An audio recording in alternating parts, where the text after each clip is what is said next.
Hello बच्चों, कैसे हैं आप लोग। आज के इस क्लास में पिता पहचान क्लासेस में मैं पिता कुमारी झा आपका स्वागत करती हूँ। आज का यह जो क्लास है किसलय भाग 3 क्लास 8 बिहार बोर्ड, जो हमारे एनआरबी के बच्चों यानी उर्दू के बच्चों का में हिंदी होता है। ठीक है, तो दोनों कवर हो जाएगा इससे। आज मैं बताने जा रही हूँ पाठ 2 ईदगाह, जो प्रेमचंद द्वारा लिखित एक बाल मनोवैज्ञानिक कहानी है। और यह जो कहानी है बहुत ही चर्चित कहानी है, और इस कहानी से जो संदेश प्राप्त होते हैं वह हर एक बच्चे को एक नया मतलब कि बहुत अच्छा रूप प्रदान करते हैं। बहुत ही सुंदर मैसेज उसके जीवन में, उसको अच्छा जीवन जीने के लिए एक मतलब कि सही तरीके से जीने के लिए एक बहुत ही अच्छी राह दिखाते हैं कि ऐसा हमें होना चाहिए। तो इससे पहले क्लास स्टार्ट करने से पहले मैं आपको बता दूं कि किसलय भाग 3 का सारा पाठ का वीडियो मैंने डाला हुआ है। आपको मेरे चैनल पे प्लेलिस्ट में जाकर वो आपको मिल जाएगा। आप प्लेलिस्ट पर क्लिक करके अपने जो आपका जो यहाँ पर शीर्षक है किसलय भाग 3 का सारा वीडियो आपको प्राप्त हो जाएगा, और उसमें सारे लेखक रचनाकार के जो परिचय हैं और सारा प्रश्न अभ्यास भी आपको प्राप्त हो जाएगा। तो इस नए सेशन में मैं फिर से रिवीजन के रूप में आपको सारे जो चैप्टर्स हैं, सारे जो पार्ट हैं, उसका फुल एक्सप्लेनेशन यानी पूर्ण व्याख्या मैं बताते चली जाऊंगी, ताकि एक नए संदर्भ में आपको और स्पष्ट हो जाए। वैसे मैंने सारा बताया हुआ है, लेकिन मैं चाहती हूँ उसे और स्पष्ट तरीके से नए रूपरेखा में आप उसे समझें। ठीक है, और एंजॉय करते हुए अपने पढ़ाई को जारी रखें। तो चलिए स्टार्ट करते हैं। ईदगाह प्रेमचंद। ईदगाह किसे कहते हैं बच्चों?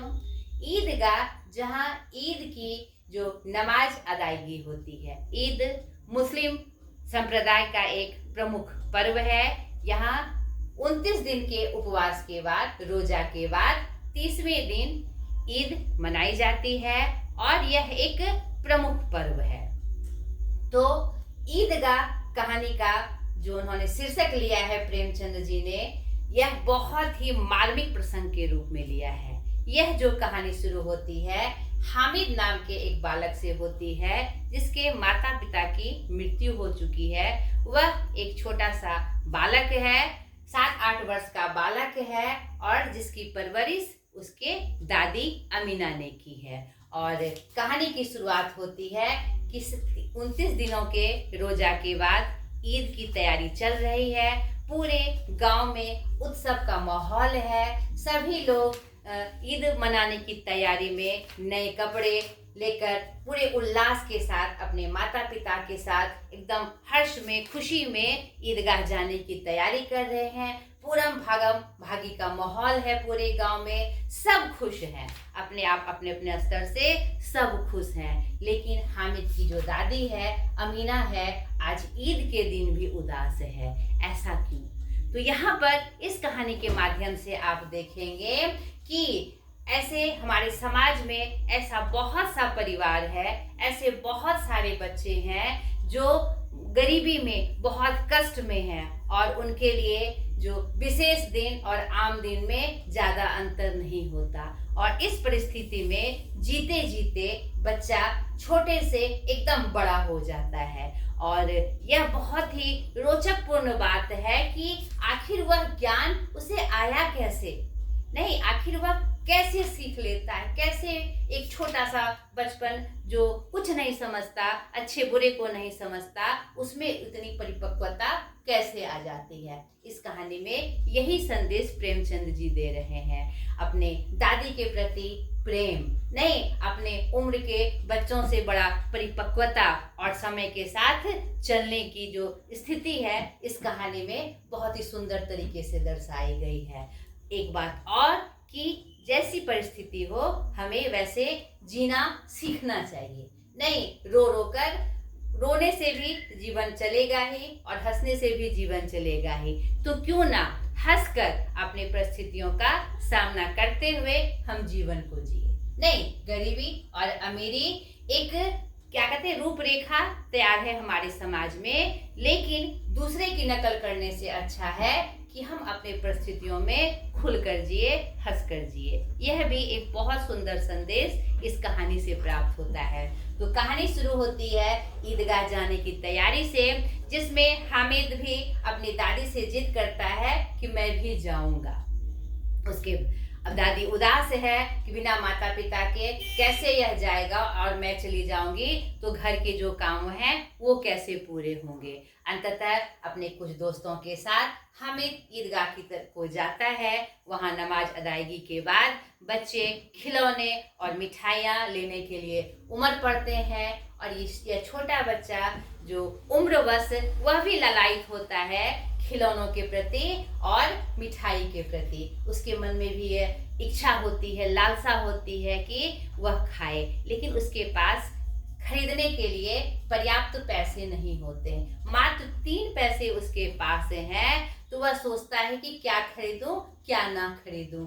अंततः उसका बाल मन अपनी दादी के प्रति प्रेम के परावार को पार करता हुआ वह चिमटा खरीदने का निर्णय लेता है। चिमटा रोटी पकड़ने का एक औजार है।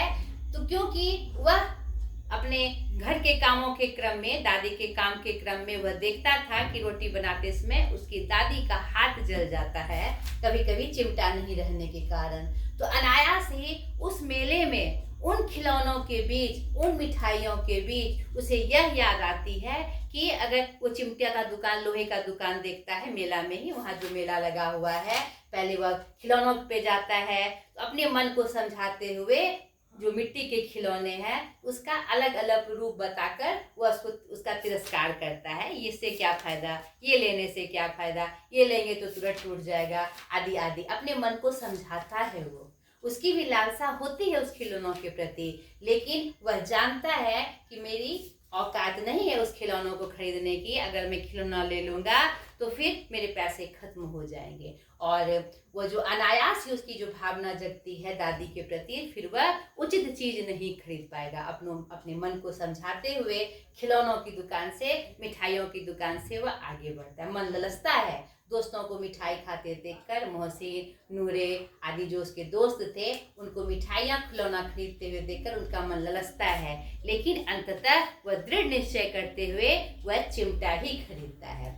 और खरीदता ही नहीं है, और वह शेर बनाकर, उस चिमटा को हथियार बनाकर वो अपने दोस्तों में उच्च स्थान भी प्राप्त करता है। उसमें यह परिपक्वता कैसे आए, यह इसी रूप का जो मैसेज है, जो संदेश है, कहानीकार प्रेमचंद जी हमें देना चाह रहे हैं। तो यह परिस्थितियां सिखाती है। नहीं, काश ऐसा हमारा समाज हो जहां पर बच्चे ऐसे तरसे नहीं। तो इस तरफ भी हमारा संकेत लेखक करते हैं कि जो समाज में ये जो विषमता है उसे पाटने की कोशिश करनी चाहिए, खासकर ऐसे पर्व त्योहार में जहां सब बच्चों की लालसा होती है कि मेरे पास भी खुशहाली का साधन हो। तो अंततः वह चिमटा खरीदकर तो जाता है अपने दोस्तों में एक मुस्त राज करते हुए, और ऐसा अपने चिमटे को वह प्रदर्शित करता है जैसे कि वह हीरो हो और वह उसका हथियार सर्वोत्तम हो, सबसे बेस्ट हो। और ऐसा करने से उनके जो दोस्त होते हैं अपने खिलौनों को छोड़कर उस चिमटा पे उनकी लालच हो जाती है, चाहत हो जाती है। यह एक बहुत बड़ी बात है। ये हामिद की वाक्पटुता थी, अपने बोलने का उसका जो अंदाज था, उससे वह अपने दोस्तों को भी अपने चिमटा के प्रति आकर्षित कर लेता है।